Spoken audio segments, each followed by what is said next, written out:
नमस्कार साथियों, स्वागत है आप सभी का अंकित इंस्पायर्स इंडिया पर। मैं हूं अंकित अवस्थी, आप हैं मेरे साथ में। इस समय दुनिया में चल रहे सबसे बड़े इंतजार पर चर्चा करने के लिए। इंतजार इस बात का कि ईरान पर किसी भी वक्त अमेरिका हमला कर सकता है। अमेरिका लगातार हमले की धमकियां दे रहा है, लेकिन आज का सवाल यह है कि क्या ट्रंप डर गए हैं।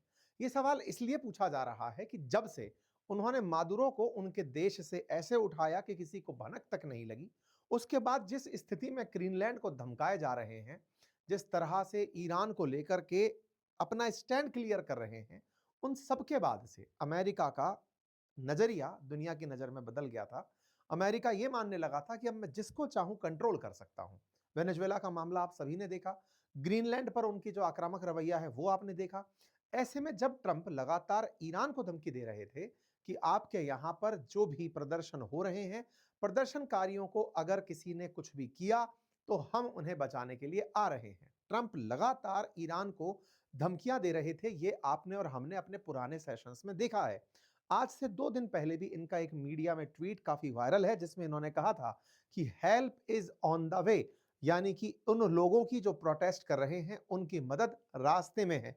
अर्थ निकाला गया कि ये हमला करने की बातें कर रहे हैं। तमाम प्रकार के ऐसे एविडेंस आए, जिसमें अमेरिकी जो फोर्सेस हैं वो कतर के अंदर जो अल उदैद एयरबेस है वहां से उठते हुए दिखते हुए दिखाई दी कि चलो भाई यहां से निकल लो।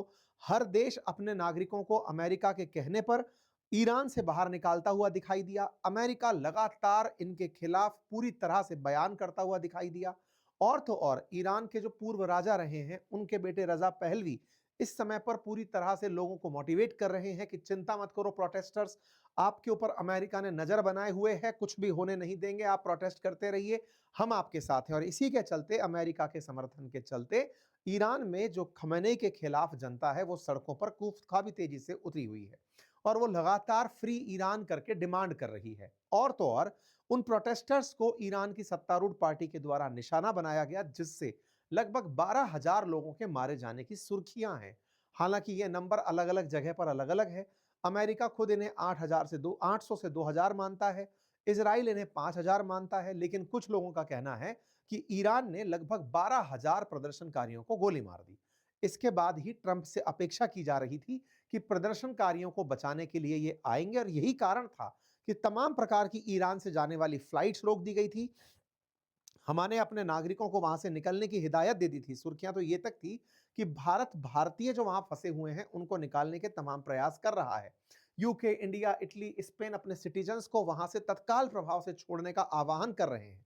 हम अपने जो नागरिक हैं उन्हें ईरान से निकलवा रहे हैं कि कहीं ऐसा ना हो कि प्रदर्शनकारियों के बीच में आप भी चपेट में आ जाएं। 5,000 से ज्यादा ऑलरेडी मारे जा चुके हैं। और तो और अगर अमेरिका ईरान पर हमला करने आए तो कहीं आप भी उस निशाने पर ना हो, इसलिए आप वहां से निकलिए।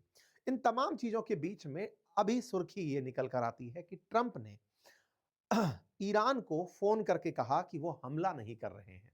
यह जानकारी ईरान के राजदूत जो पाकिस्तान में तैनात हैं उन्होंने बताया कि परसों ही रात को ट्रंप का कॉल आ गया था तेहरान में, और उन्होंने कहा कि यदि आप लोग प्रदर्शनकारियों के ऊपर अत्याचार बंद करते हैं और जो फांसी देने का प्लानिंग कर रहे थे उसे रोक देते हैं तो मैं आप पर हमला नहीं करूंगा। बस ऐसा कहते हुए हेडलाइंस बाहर आती हैं कि भाई ईरान के एनवॉय ने कह दिया है कि अमेरिका हमला नहीं करेगा।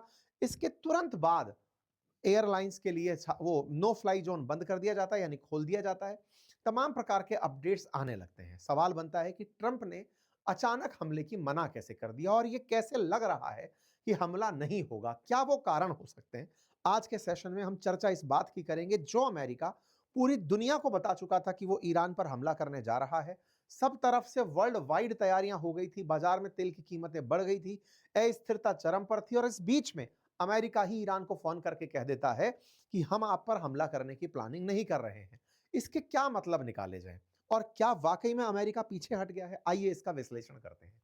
सबसे पहला पॉइंट नंबर 1 उठाते हैं कि अमेरिकी हमले की जानकारी ईरान को स्पष्ट रूप से पहले से ही दी जा रही थी, और ट्रंप ने कहा कि उनको महत्वपूर्ण स्रोतों से आश्वासन जब से मिला है कि आप लोग फांसी नहीं दे रहे हो, हम आप पर हमला नहीं करेंगे। ऐसे में यूएस की जो ट्रुप्स कतर छोड़ करके जा रही थी वो वापस लौटना शुरू हो जाती हैं। हेडलाइंस बनती हैं, यूएस की जो ट्रुप्स कतर, मैं वापस से याद दिला दूं, वो यही अल अल उदैद है जिस पर ईरान ने हमले करने की कहा था कि अगर अमेरिका ने हम पर हमला किया तो हम कतर में, सऊदी में, जहां-जहां पर भी अमेरिकी ठिकाने हैं, उन सबको नुकसान पहुंचाएंगे। इतना ही नहीं, ईरान ने अपना एयर स्पेस वापस से खोल दिया है।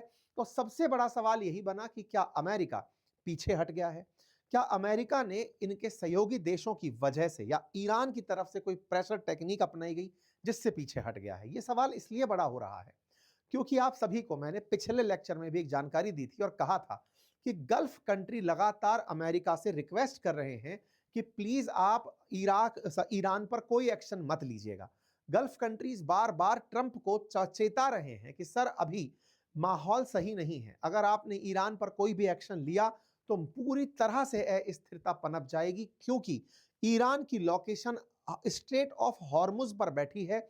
अगर गल्फ काउंसिल के मेंबर्स जो राष्ट्र हैं वो कोई भी एक्सपोर्ट करना चाहते हैं तो वो स्ट्रेट ऑफ हॉर्मुज से होकर होता है। अगर ईरान पर हमला होता है तो स्ट्रेट ऑफ हॉर्मुज पूरी तरह बाधित होगी और उसके बाधित होने से एक्सपोर्ट बाधित होगा। और ऐसा पहले भी हुआ है। ईरान ऐसी चालबाजी चलता है कि वो अपने सहयोगियों को यमन से, सीरिया से, इराक से बोलकर दुनिया में अशांति फैला सकता है। ईरान उतना कमजोर नहीं है जितना वेनेजुएला था, उसको वैसे एस्टिमेट ना करें। ये जब आसपास के देशों के द्वारा ट्रंप को सूचित किया गया, कहा गया कि सऊदी ने तो बकायदा लॉबिंग की है अमेरिका में कि साहब आप समझिए, पिछली बार भी जब आप लोगों ने ड्रोन स्ट्राइक करवाई थी तब भी हमारा प्रोडक्शन रुक गया था।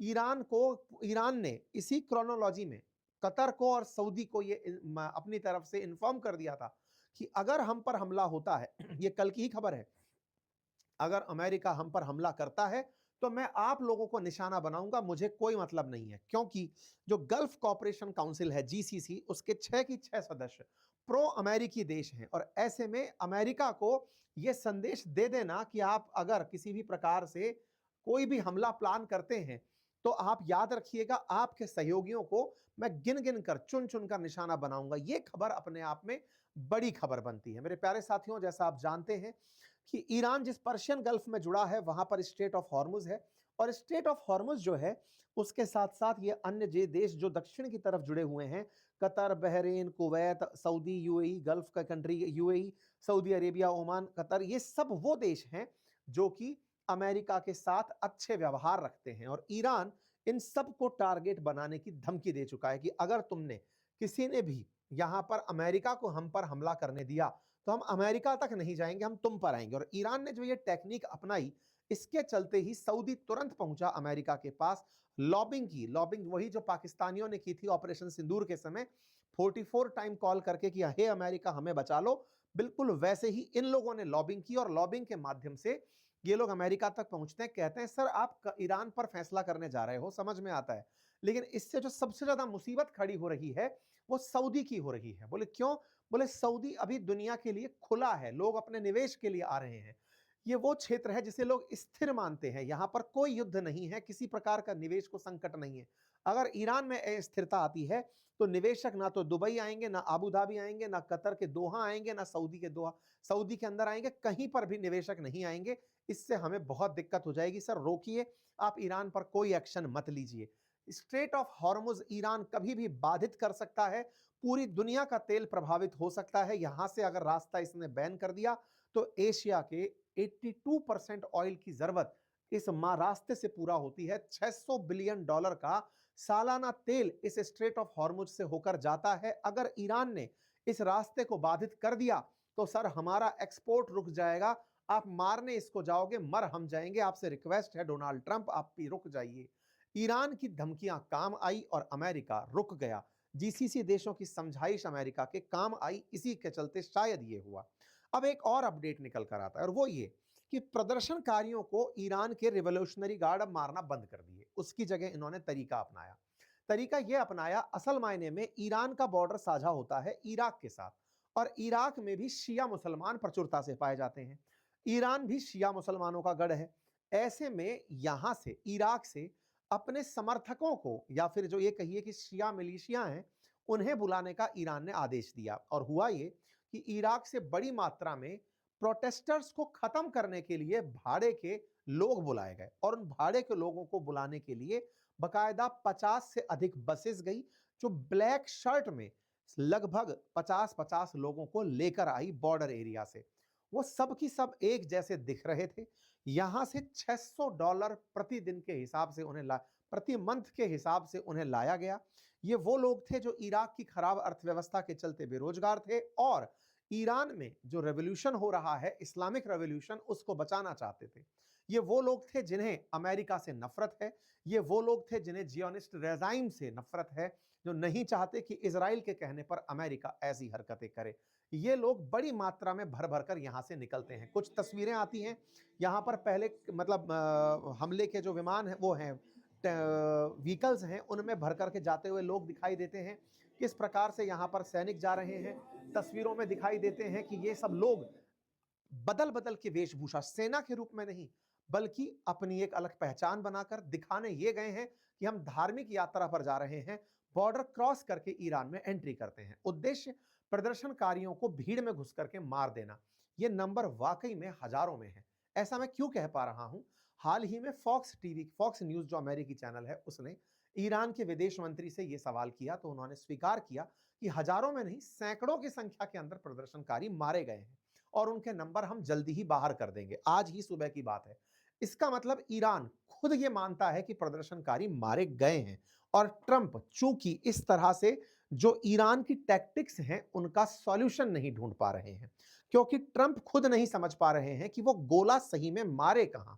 क्योंकि प्रदर्शनकारी दो तरह के हैं, प्रो गवर्नमेंट भी हैं और एंटी गवर्नमेंट भी हैं। जो एंटी गवर्नमेंट हैं उन्हें ईरान भी मरवा रहा है, लेकिन जो प्रो गवर्नमेंट खड़े हुए हैं वो इतनी बल्क और बहुतायत में है, जो कि ईरानियन सिविलियन है और वो अमेरिका के खिलाफ खड़े हैं। अगर अमेरिका के किसी बॉम्ब से उन लोगों की जान चली जाती है तो पूरा पूरा सेंटिमेंट एंटी अमेरिका हो जाएगा और अमेरिका बहुत पिछड़ जाएगा। इसी चलते ट्रंप को दिक्कत यह हो रही है कि मैं बॉम्ब मारूं कहां, क्योंकि तेहरान में अगर बॉम्ब मारने जाता हूं तो वहां दोनों तरह के लोग हैं और यही कारण है कि लोग ट्रंप को बुलाने वाले भी परेशान हैं कि गोला पड़ेगा कहां, और बिना गोला पड़े ये कुछ कर नहीं सकते। इसी के चलते इजराइल तक ने अमेरिका को यह समझाया कि आपने जो वेनेजुएला में किया, पूरे समय शांति से देखते रहे चीजें, मादुरो को उठाकर ले आए, कुछ ऐसा सॉफ्ट ऑपरेशन आप प्लान करिए ईरान के अंदर, वहां पर सत्ता परिवर्तन करवाइए, वहां पर लोगों के अंदर क्रांति ले आइए, मैक्सिमम प्रेशर टेक्निक अपनाइए। जैसे हाल ही में ईरान से व्यापार करने वालों पर 25%